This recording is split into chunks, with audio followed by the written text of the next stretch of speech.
নমস্কার, সবাই কেমন আছেন? আমি আপনাদের নীল। তুমি কি কখনো ভেবে দেখেছো কেন তোমার দিনরাত এক করা পরিশ্রমের পরেও মাসের শেষে পকেট শূন্য হয়ে থাকে? কেন তোমার ভাগ্য বারবার দরজায় এসে ফিরে যায়? শোনো, আজ ফেব্রুয়ারি 2026-এর এমন এক সন্ধিক্ষণে দাঁড়িয়ে আমরা কথা বলছি যা মহাকাশে বিরল। কুম্ভ রাশিতে পঞ্চগ্রহী যোগ, সূর্য, বুধ, শুক্র, রাহু আর মঙ্গলের এই মহামিলন সাধারণ কোনো ঘটনা নয়, এটি একটি ঐশ্বরিক সংকেত। আজ আমি তোমাকে এমন এক গুপ্ত রহস্যের কথা বলবো যা মা শারদার আশীর্বাদে তোমার দারিদ্র্যের অন্ধকার ঘুচিয়ে দেবে। মাত্র একটি ছোট জিনিস যা তোমার পকেটে থাকলে এই ফেব্রুয়ারি মাসে অর্থের জোয়ার আসবে তোমার জীবনে। কিন্তু সাবধান, যদি তুমি এই ভিডিওটির একটি সেকেন্ডও মিস করো তবে হয়তো তুমি তোমার ভাগ্যের সেই শ্রেষ্ঠ চাবিকাঠিটি চিরতরে হারিয়ে ফেলতে পারো। এখন যা বলছি তা হয়তো তুমি আগে কোনোদিন শোনোনি। ঠাকুর শ্রী রামকৃষ্ণদেব বলতেন, বিশ্বাসে মেলায় বস্তু তর্কে বহুদূর। এই মহাবিশ্ব কিন্তু শুধু ইট পাথরের নয়, এটি শক্তির খেলা। তোমার পকেটে রাখা একটি সাধারণ শেকড় বা একটি ধাতব টুকরো কোনো জাদু নয়, এটি একটি এনার্জি রিসিভার। ফেব্রুয়ারি 2026-এ আকাশের গ্রহরা যে বিশেষ ফ্রিকোয়েন্সিতে কাঁপছে তাকে ধরার জন্য তোমার শরীরে একটি সঠিক মাধ্যম প্রয়োজন। শোনো, এখানেই বেশিরভাগ মানুষ ভুল করে। তারা মনে করেন কপাল মন্দ তাই কিছু হবে না, কিন্তু এখানেই শেষ নয়। আসল রহস্যটা তো লুকিয়ে আছে তোমার নিজের রাশির গভীরে। প্রতিটি মানুষের স্পন্দন আলাদা, তাই মেষ রাশির জন্য যা আশীর্বাদ তা হয়তো বৃশ্চিক রাশির জন্য নয়। তুমি জানো এই পঞ্চগ্রহী যোগের সময় প্রকৃতির কোন অংশটি তোমার জন্য চুম্বকের মতো কাজ করবে? রহস্যটা কিন্তু সামনেই আসছে। আমি জানি তুমি হয়তো অনেক কষ্টে আছো, হয়তো ঋণের চাপে তোমার ঘুম আসে না, হয়তো সন্তানের পড়াশোনার খরচ জোগাতে তুমি হিমশিম খাচ্ছ। মা কালী সাক্ষী, আজ এই ভিডিও শেষে তুমি এক অসীম শক্তির সন্ধান পাবেই। কিন্তু তার আগে তোমাকে বুঝতে হবে কেন এই ফেব্রুয়ারি মাসটি বেছে নেওয়া হলো। এটি হলো ত্যাগের পর প্রাপ্তির মাস। শোনো, এর পরের কথাটা তোমার জীবনের মোড় ঘুরিয়ে দিতে পারে। 12টি রাশির গোপন টোটকা ও মন্ত্র। এবার মন দিয়ে শোনো, তোমার রাশি যদি মেষ হয় তবে এই ফেব্রুয়ারি মাসে তুমি তোমার পকেটে রাখবে একটা ছোট লাল চন্দনের টুকরো। মঙ্গলের এই শক্তি তোমার ক্রোধকে শান্ত করে ধনে রূপান্তরিত করবে। বৃষ রাশির বন্ধুরা, তোমরা পকেটে রাখো একটা ছোট রূপোর কয়েন অথবা দুটো ছোট এলাচ। শুক্রের আশীর্বাদে তোমার বিলাসিতা আর আটকে থাকবে না।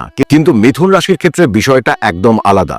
তোমাকে পকেটে রাখতে হবে একটি সবুজ রঙের রেশমি কাপড়, কারণ বুধ তোমার বুদ্ধিকে এবার অর্থ উপার্জনের মেশিনে পরিণত করবে। অপেক্ষা করো, কর্কট রাশির জন্য যা বলবো তা শুনলে তুমি চমকে যাবে। তোমার পকেটে সামান্য একটু আতপ চাল একটা সাদা কাগজে মুড়িয়ে রেখে দাও। মা শারদা স্নিগ্ধতা তোমার অশান্ত মনকে শান্ত করবে আর অর্থের অভাব দূর করবে। সিংহ রাশির জন্য চাই তেজোদ্দীপ্ত কোনো বস্তু, একটি ছোট তামার টুকরো। আর কন্যা রাশি জাতকরা পকেটে রাখতে পারো একটা গোটা ধনে। অবাক হচ্ছ? এই সাধারণ মশলাই তোমার জীবনে অসাধারণ পরিবর্তন আনতে পারে। কিন্তু মনে রেখো, এই বস্তুগুলো পকেটে নেওয়ার আগে একটি বিশেষ মন্ত্র উচ্চারণ করতে হবে, তা আমি একটু পরেই বলছি। আসল রহস্যটা কিন্তু এবার ঘনীভূত হচ্ছে।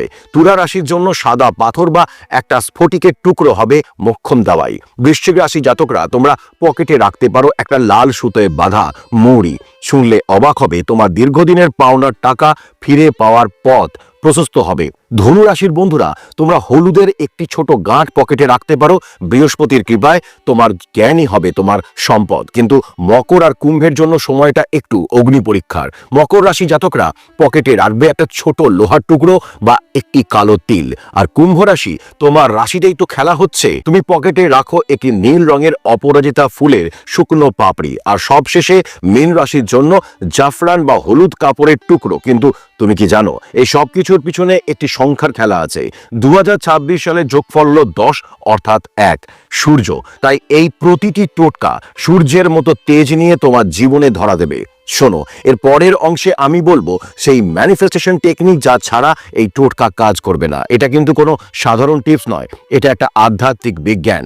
তুমি জিনিসটি পকেটে রাখলে কিন্তু তোমার মন যদি সন্দেহে ভরা থাকে তবে মা গঙ্গা সামনে থাকলেও তোমার তৃষ্ণা মিটবে না। শোনো, যখন তুমি এই বস্তুটি তোমার পকেটে রাখবে তখন চোখ বন্ধ করে মা কালীর পাদপদ্ম স্মরণ করো। মনে মনে বলো, আমি দিব্য শক্তির অধিকারী, মহাবিশ্ব সমস্ত ঐশ্বর্য আমার দিকে ধাবিত হচ্ছে। একেই বলে অ্যাফার্মেশন। একটি বিশেষ মন্ত্র দিচ্ছি যা এই ফেব্রুয়ারি মাসে তোমার জপমালা হওয়া উচিত। ওং শ্রীং হ্রিং ক্লিং ত্রিভুবন মহালক্ষ্মী अस्मकं দারিদ্র নাশেয় প্রচুরং ধনম দেহি দ্বেহি স্বাহা। এই মন্ত্রটি যখন তুমি এই বস্তুটির ওপর 3 বার ফু দিয়ে বলবে তখন সেটি জীবন্ত হয়ে উঠবে। স্বামী বিবেকানন্দ বলতেন, তুমি যা চিন্তা করো তুমি তাই হবে। যদি তুমি নিজেকে অভাবী ভাবো তবে অভাব তোমার পিছু ছাড়বে না, আর যদি তুমি নিজেকে ঈশ্বরের সন্তান হিসেবে প্রাচুর্যের অধিকারী ভাবো তবে পুরো ব্রহ্ম তোমাকে সাহায্য করতে বাধ্য। এই জায়গাটাই বেশিরভাগ মানুষ ভুল করে। আজকের এই পথ চলায় আমি তোমাকে যা দিলাম তা কেবল তথ্য নয়, তা হলো বিগত অনেকগুলো বছরের অভিজ্ঞতার নির্যাস। ফেব্রুয়ারি 2026 তোমার জীবনে কান্নার শেষ আর হাসি শুরু হতে চলেছে। টাকা গোনা তো সামান্য কথা, তোমার জীবনে সম্মান, শান্তি আর প্রতিপত্তি যেন বহুগুণ বাড়ে। মা শারদার কাছে এটাই আমার প্রার্থনা। যাও, সাহস করো, আজই তোমার রাশির সেই বিশেষ বস্তুটি সংগ্রহ করো। মনে রাখো, তুমি একা নয়, তোমার সাথে আছেন স্বয়ং ঠাকুর, মা আর স্বামীজি। জীবনের এই লড়াইয়ে তুমিও জিতবে। যদি মনে হয় আজকের এই কথাগুলো তোমার হৃদয়ে একটু হলেও সাহস জুগিয়েছে, তবে এই ভিডিওটি তোমার সেই প্রিয় মানুষটিকে পাঠিয়ে দাও যে এই মুহূর্তে হতাশায় ভুগছে। তোমার একটা ছোট পদক্ষেপ কারো জীবন বাঁচাতে পারে। তোমার রাশি কোনটি, তুমি কবে থেকে এই টোটকা শুরু করছো তা কমেন্টে জয় মা লিখে জানিয়ে দিও। আমি তোমার জন্য বিশেষ প্রার্থনা করব। খুব ভালো থেকো, শান্তিতে থেকো, মা তোমাদের সবার মঙ্গল করুন। জয় মা কালী, জয় শ্রী রামকৃষ্ণ, জয় মা শারদা।